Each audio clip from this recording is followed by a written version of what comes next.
é um conselho, ela zela pela profissão do advogado, ela cria parâmetros para ferir se o profissional está preparado ou não. Então ela não tem o nome de conselho, mas ela é um conselho, age como um conselho. Quando a gente fala em conselho, a gente fala disso tudo, né? A gente fala de um órgão, de uma entidade que faria esta aferição, esse controle, esse acompanhamento. E aí cabe a discussão e a criação de um exame. Na Itália tem exame de ordem. O jornalista, para ser... Na Itália tem uma legislação curiosa. Você não precisa ter diploma de jornalismo, mas precisa fazer uma prova, porque lá existe a ordem dos jornalistas. Você faz a prova para se inscrever na ordem para poder exercer a profissão. Então existem experiências nesse sentido no mundo. A Itália é a mais conhecida.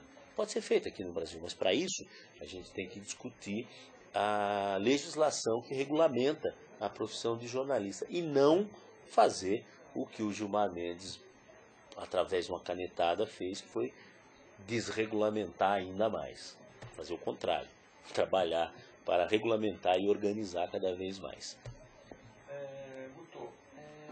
Recentemente a gente tem acompanhado na mídia essa questão aí dos problemas lá de Goiânia, né, do Carlinhos Cachoeira, toda essa podridão que está surgindo aí. E surgiram também informações que alguns veículos de comunicação, inclusive a revista Veja, teria relações, diríamos, promíscuas com suas fontes, matérias direcionadas.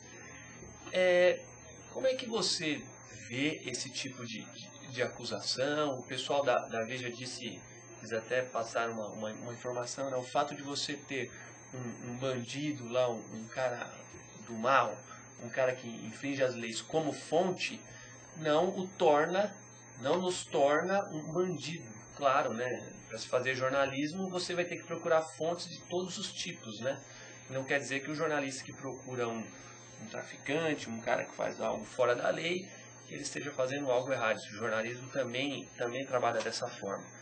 Como que o sindicato viu isso, ou você pessoalmente, essa relação promíscua, especificamente da revista Veja, que muito tem sido criticada atualmente aí nos noticiários da TV e da imprensa? O problema aí da Veja ultrapassa a relação que o editor dela, o Policarpo, tem ou deixa de ter com o Carlinhos Cachoeira, se ele é ou não fonte, se ele é amigo, se ele é sócio, se ele é, enfim, que tipo de relação pessoal tem entre um jornalista que tem uma posição de destaque, né, de comando na revista Veja, e essa personagem aí controversa.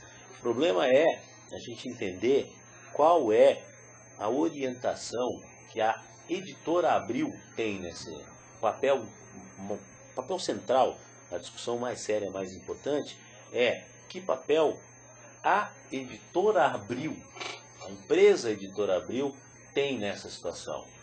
Então eu defendo que os jornalistas envolvidos sejam convidados pela CPI e vão lá e digam o que aconteceu, porque nós não temos que investigar exatamente a vítima, ou seja, o alvo não é o jornalista A ou B, o alvo é qual o interesse empresarial por trás dessa história, né? Porque a imprensa brasileira tem uma tradição histórica de se envolver politicamente com questões condenáveis na nossa política, com golpes de Estado, patrocinando campanhas contra políticos eleitos democraticamente. Isso aconteceu com Getúlio Vargas, isso aconteceu com João Goulart, né? Isso aconteceu com Lula também, de certa forma, aconteceu com a própria presidenta atual, né? Então, quer dizer, que papel as empresas e especificamente a editora Abril tem nessa história, né? Esse ponto é o ponto central. Estamos lá para crucificar o jornalista A ou B. Se ele eventualmente cometeu algo ilegal, praticou crime, enfim, se ele tem alguma culpa no cartório, tudo deve ser, como qualquer brasileiro, qualquer cidadão, pagar o preço daquilo que ele fez ou deixar de fazer. Mas a questão é, e a editora Abril? Qual o papel dela nessa história? E aí a gente vai puxando o fio da meada. A editora Globo, que também acabou se envolvendo depois, em outro momento, também tem alguma participação nisso, e qual? E se tem a Globo e tem a Abril, tem mais uma terceira ou quarta aí nessa história? É esta questão, o papel que essas empresas de comunicação têm nesse processo político brasileiro, que tem que ficar claro. Né? Este é o desafio, entender isso. Tá certo. Guto, nós estamos vivendo uma época de profundas mudanças em toda a comunicação como um todo, né? Inclusive, não falo só do jornalismo, falo de tudo que se utiliza de meios de comunicação, de criação artística e tudo mais. Veja você que a gente até estava comentando sobre isso esses dias, né? O sujeito era músico, tinha um trabalho solo, um conjunto musical. Ele precisaria de uma gravadora para financiar a gravação e a divulgação do trabalho dele. E para isso ele precisaria aderir aos padrões de estética dessa gravadora. Hoje o cara produz música dentro de casa, ele divulga pela internet e muitas vezes ele alcança. Nós temos exemplos aí na música brasileira de artistas que foram revelados para o grande público recentemente sem a utilização de recursos de grandes corporações. E isso está abrindo um espaço, essa modernização dos meios de comunicação, essa facilitação está abrindo um espaço muito grande também para jornalistas, né? Hoje é muito fácil você ter um site e querer fazer jornalismo por esse site. Hoje a gente tem essa entrevista sendo vinculada pela internet, coisa que anos atrás seria impossível para qualquer um de nós três aqui, com os recursos que nós temos, fazer um programa desse tipo. Então eu queria saber se essa mudança, na sua visão, ela não vai trazer uma reformulação na maneira de como se faz jornalismo, porque nós temos um padrão já que vem de muitos anos, né? Comentava-se muito na época que eu estava na faculdade que era o padrão Globo. A gente ia fazer um simulacro de telejornal, exigiam que a gente fosse lá de terno, gravata, tinha que parecer o William Bonner. Então se você acha que está por vir aí uma mudança drástica nos padrões, na maneira de como se faz jornalismo, inclusive na estética do jornalismo, e se você acha que essa mudança é bem-vinda, benéfica? Olha, isso que eu vou falar agora eu ouvi do Zé Hamilton, sou eu que... Ele me disse que o jornalismo é tudo igual, só muda o jeito de fazer. Né? Então eu acho que a discussão não é essa. Né?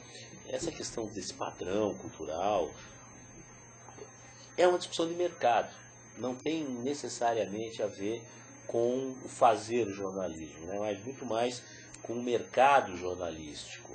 Né? Eu acho que a nossa discussão do fazer jornalismo continua essa que a gente fez até agora. Nosso problema é como divulgar, como veicular e como fazer com que o jornalismo, o bom jornalismo, chegue até o leitor, até o cidadão.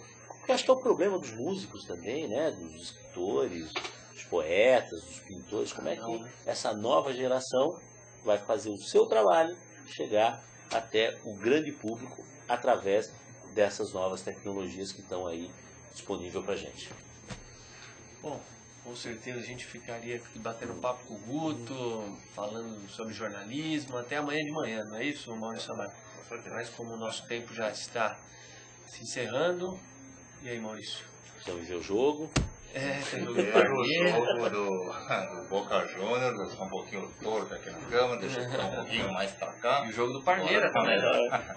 Então tá certo, José Augusto Camargo, Guto, muito obrigado pela sua presença aqui no Jornalismo e Cidadania. Como você bem disse, jornalismo é saber fazer, independente do meio de comunicação, seja pelo rádio, seja pela televisão. Diga, Deus. Não, só dizer para o Guto, se ele quiser deixar algum contato no final e o pessoal, dá uma boa noite. Se ele quiser deixar um telefone, endereço do sindicato, quem quiser procurar, né? O jeito mais fácil, né, de conhecer, entrar em contato e ver lá o trabalho do sindicato é através do site, dos novos meios de comunicação. O site é fácil de guardar, é jornalistasp, SP de São Paulo, jornalistasp.org.br. Entra lá, tem o contato do sindicato, endereço, telefone, nossa história, um pouco da história, um pouco do trabalho, entre em contato através do site. Ok, mais uma vez, muito obrigado. Nilson João.